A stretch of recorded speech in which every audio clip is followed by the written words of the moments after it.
नमस्कार, आप देख रहे हैं उत्तराखंड प्राइम। मैं हूं आपके साथ प्रियंका। कोटद्वार विधायक और उत्तराखंड विधानसभा अध्यक्ष ऋतु खंडूरी भूषण ने कोटद्वार पहुंचकर विभिन्न कार्यक्रमों में भाग लेकर पहली बार स्थानीय पत्रकारों से खुलकर कोटद्वार के विकास के लिए बातचीत की। कोटद्वार विधायक ने कहा कि जुलाई अगस्त महीने में भीषण बरसात होने के चलते कोटद्वार में कई पुल आपदा की भेंट चढ़ गए।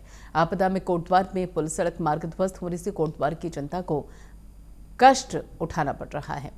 तो यहाँ पर आपको बता दें कि ऋतु खंडूरी कोटद्वार पहुंची और वहां पर साफ तौर पे कहा गया है कि जो भी नुकसान हुआ है आपदा के चलते उन सभी को अब उसकी भरपाई की जाएगी और उसके साथ साथ जो पुल ढह गया अब उसके लिए भी बड़े कदम उठाए जाएंगे।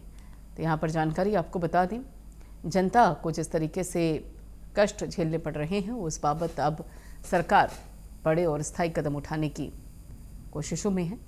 और कोटद्वार विधायक उत्तराखंड विधानसभा अध्यक्ष ऋतु खंडूरी भूषण ने कोटद्वार पहुंचकर विभिन्न कार्यक्रमों में भाग लेकर पहली बार स्थानीय पत्रकारों से खुलकर कोटद्वार के विकास के लिए चर्चा की। कोटद्वार विधायक ने कहा कि जुलाई अगस्त महीने में भीषण बरसात होने के चलते कोटद्वार में कई पुल आपदा की भेंट चढ़ गए थे। आपदा में कोटद्वार में पुल सड़क मार्ग ध्वस्त होने से कोटद्वार की जनता को बहुत ही कष्ट उठाना पड़ा है।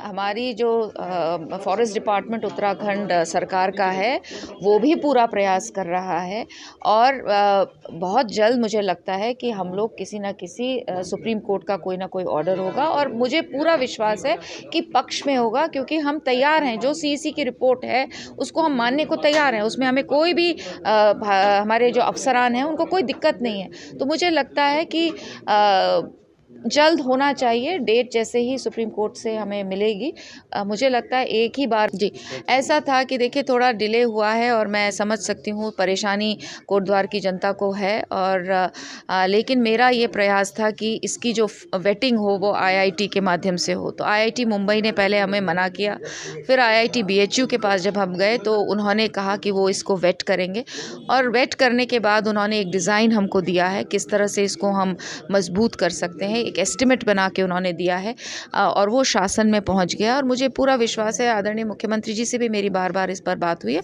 और उन्होंने आश्वासन दिया है कि जैसे ही उन तक पहुंचेगा वो इसको करेंगे और अब बहुत जल्द जो है वो मुझे लगता है सैंक्शन हो जाएगा।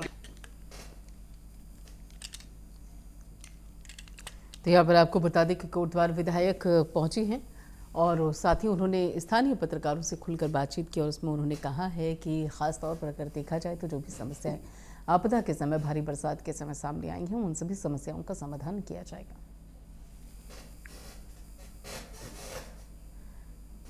राजधानी देहरादून स्थित ऋषि पाण सभागार में जनता दरबार आयोजित किया गया, जहां पर इस दौरान करीब 112 शिकायतें मिली। जनता दरबार में ज्यादातर शिकायतें भूमि संबंधी, बिजली, पानी इत्यादि से जुड़ी हुई थीं।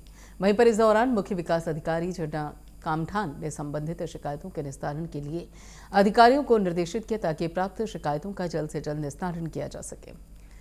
तो यहाँ पर झंडा कामठान के विकास अधिकारी ने भी साफ तौर पर कहा कि इस बाबत भी काम किया जा रहा है। निस्तारण समस्याओं का, शिकायतों का जल्द से जल्द किया जाएगा।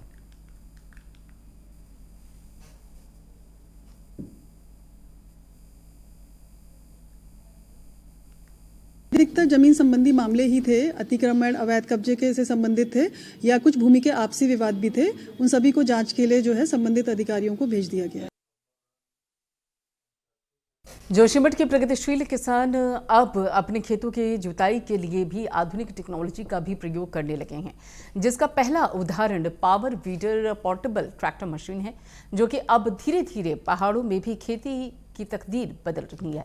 जोशीमठ क्षेत्र के सुनील और साथ ही आपको बता दें कि मनौटी, परस, बड़ा गांव, तपोवन सहित अन्य गांव के जागरूक कृषकों ने इस पावर वीडर यंत्र को अपने खेती बाड़ी के कामों में अभिन्न अंग के तौर पर इस्तेमाल करना शुरू कर दिया है। तमाम योजना के अंतर्गत सरकार के द्वारा ये किसानों को मिल रहा है जो व्यक्तिगत योजनाएं हैं, और इससे हम केंद्र सरकार और राज्य सरकार का बहुत बहुत धन्यवाद करते हैं कि उनके द्वारा जो हम किसानों को ये मिल रहा है जो पावर वीडर है, और इससे बहुत अच्छा हम लोग अपने खेतों में यहाँ पहले ये तो होता था कि पुरुष लोग ही मतलब हल जोतते थे, अब हम महिलाएं भी इससे हल जोत रहे हैं और जब मर्जी तब हम खेत में ले जा रहे हैं। तो हम एक बार मोदी सरकार का तहे दिल से बहुत बहुत धन्यवाद करते हैं और अपने प्रदेश सरकार धामी जी का भी तहे दिल से स्वागत करते हैं। कृषि विभाग द्वारा जो है समाम योजना वर्ष 2023-24 के अंतर्गत वितरित किए जा रहे हैं और ये सुनील गांव में आज वितरित किया जा रहा है।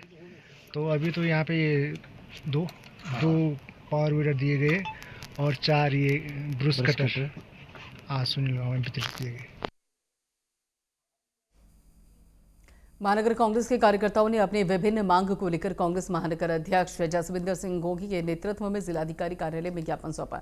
नगर निगम में हुए भ्रष्टाचार की जांच और स्मार्ट सिटी के छूटे हुए विकास कार्यों को लेकर यह ज्ञापन सौंपा गया और जसविंदर सिंह गोगी के अनुसार पहले भी इन सभी मुद्दों को लेकर शासन प्रशासन को अवगत करवाया गया। हालांकि सरकार और संबंधित अधिकारियों के कान पर जू तक नहीं रेंगती। ठीक है, लेकिन इतने व्यापक स्तर पे भ्रष्टाचार नगर निगम में हुआ है, उन सब की जांच होनी चाहिए। भले ही वो खरीद फरोख्त को लेके हो जमीनों के, प्लस भले ही वो जो टेंडर प्रक्रिया है, बहुत सारे मामले हैं, व्यापक स्तर के मामले हैं, सब पे जांच हो। जो अधिकारी उसमें दोषी हो सबके खिलाफ कार्रवाई होनी चाहिए।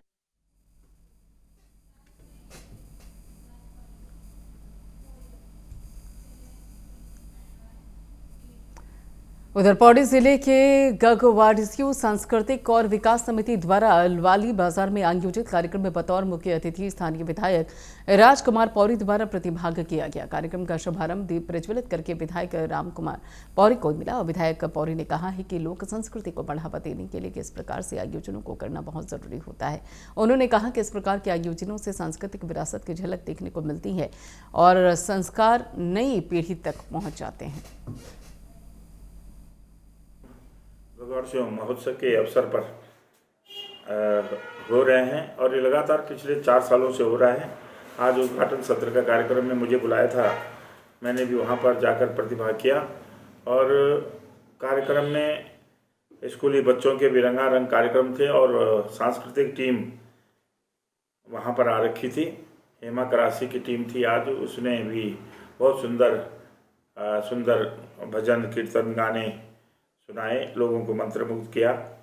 और इस अवसर पर मैं क्षेत्रीय जनता से यही अपील करता हूँ, आग्रह करता हूँ कि इस तरह के कार्यक्रम लगातार क्षेत्र में होने चाहिए, क्योंकि हम लोग जब तक अपनी संस्कृति से नहीं जुड़ेंगे, अपने संस्कारों से नहीं जुड़ेंगे, अपने रीति रिवाजों से नहीं जुड़ेंगे, अपने खान पान से नहीं जुड़ेंगे, अपने पहनावे से नहीं जुड़ेंगे, अपनी भाषा बोली से नहीं जुड़ेंगे, तो हम अपने आप को सुरक्षित और सुरक्षित नहीं रख सकते।